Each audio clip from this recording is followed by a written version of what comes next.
Action. Hello, everyone. This is Jack.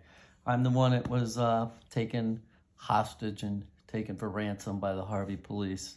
I was just going to give a follow-up of what actually has gone down in court since that day. First off, I filed a motion to dismiss, and the motion was denied, of course, by the Markham County Courthouse. After I filed that, I also filed for the replevin bond, because in every case there is a bond in the court. If you look that up, you can find that out for yourself. An I bond, I also motioned for to be returned to me as property of the state. That was all denied. I put in a trial, and you always ask by judge. You don't want a jury of 12 hung Jesus. But I also motioned for the body cams of the two officers.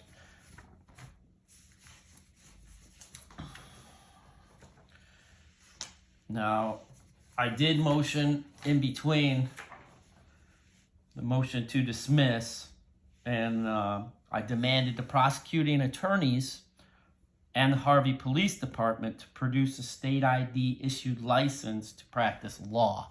So every attorney and every judge do need a license in Illinois to practice law. It's 705-205-1 if you'd like that up in the Illinois Constitution, 705-205-1. They're entitled to have a license to practice law, and if they don't have a license to practice law, I don't know if they're a judge, but he denied me to show me his license to practice law, so I'm assuming he's an administrator. I also motioned in to see the identification of the prosecuting attorney. The prosecuting attorney claims he is the plaintiff, or acts as the plaintiff. He states that he represents the plaintiff, the damaged party. How can a plaintiff be a state attorney? He was not at the scene, so that's fraud, as you can see, but they all work together, and it's very hard to beat them, but I'm working at this. So the judge has denied my request, of course, to see the attorney's license to see that his name is the Harvey Police Department.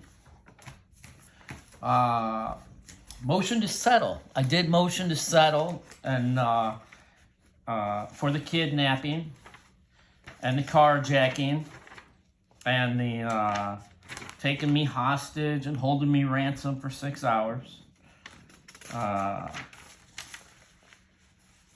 If this is not dismissed, which it doesn't look like they want to dismiss it, they're very corrupt.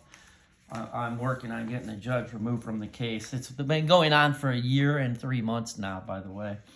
I did also motion for a motion to quash and suppress illegal evidence. And I also put in there to return my stolen property as property of the state. Now, during the motion to quash, I did subpoena the two officers to appear in the court. They were there. I asked them each over 125 questions. And when I asked the officers, both officers, I asked if there was a damaged party involved at the scene. And they said, no, there was no damaged party at the scene. I also asked them in the courtroom, is there a damaged party in the courtroom? And both of the officers responded, no damaged party. The judge and prosecuting attorney almost fell out of their seat. But they still denied my motion to quash, even with no damaged party, no corpus delicti. You can look that up for yourself. Corpus delicti is damaged party, and without a damaged party, without a corpus delicti, the courts have no jurisdiction. So I don't understand why they won't dismiss this case. This is how corrupt these smaller courts are. I ordered for the judge to honor the Constitution of the United States or default his oath of office. He's violating my rights of the Constitution. I pulled his oath of office. Let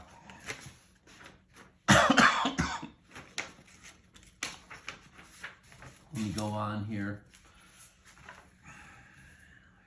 I motioned to move the trial to another county, by the way.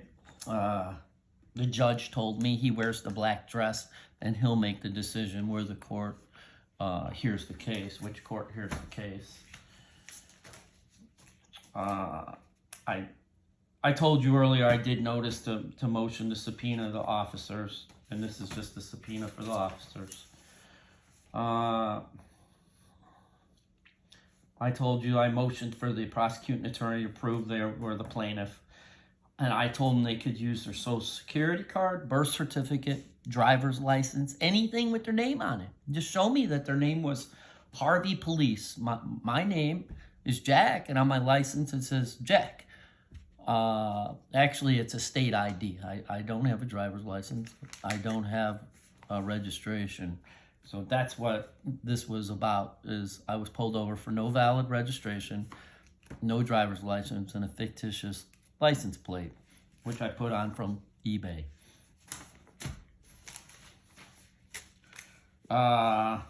This is about a bench trial. I demanded the judge also to show that he had a license to practice law, as I told you, under Illinois Constitution 705-205-1. All judges need a license, and all attorneys need a license to practice law. But none of them have a license to practice law. They have something called a bar card, which is a barrister from the Britain. Now, I also motioned for all of the prosecuting attorney's statements to be dismissed as hearsay, and the judge still accepts his affidavits as word and evidence to be admitted against me in the trial. I've used cases of Trinzi versus Pagliaro. Statement of counsel and brief and oral argument are not facts before the court, therefore insufficient for motion to dismiss. There are no dispositions, omissions, affidavits. The court has no facts to rely on for summary determination. Trinzi versus Pagliaro. Porter versus Porter. Either an attorney is an attorney or he's a witness. He can't be both. You can look these cases up for yourself. Very good defending cases. Here, I can show you the page. Trinzi versus Pagliaro and Porter versus Porter on there. There's some other good cases. Let me show you. Frunzar versus Allied Property and Casualty Company. This is a great one also. Professional statements of litigants and attorneys are treated as affidavits, and attorneys making statements may be cross-examined. And how many judges will let you cross-examine an attorney? I tried to do that and was denied. Then it goes into, I put in here a corpus delicti. With no corpus delicti, there is no crime. The judicial system is very corrupt in these courthouses. I motion to dismiss. I also issued a warrant. I asked for a warrant for the arrest of the two officers who took me hostage and held me ransom for 6 hours. And the judge denied that also.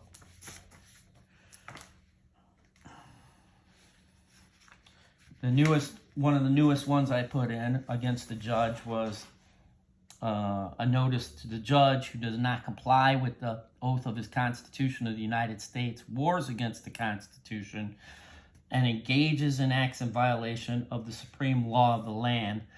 The judge is engaged in acts of treason. So if he's violating your constitutional rights, which all the smaller courts usually do, the judge does not comply with the Constitution, he's warring against you and the states by committing treason. And you can look up the case called Cooper versus Aaron, 358 U.S. 1,78 S.CT 1401-1958.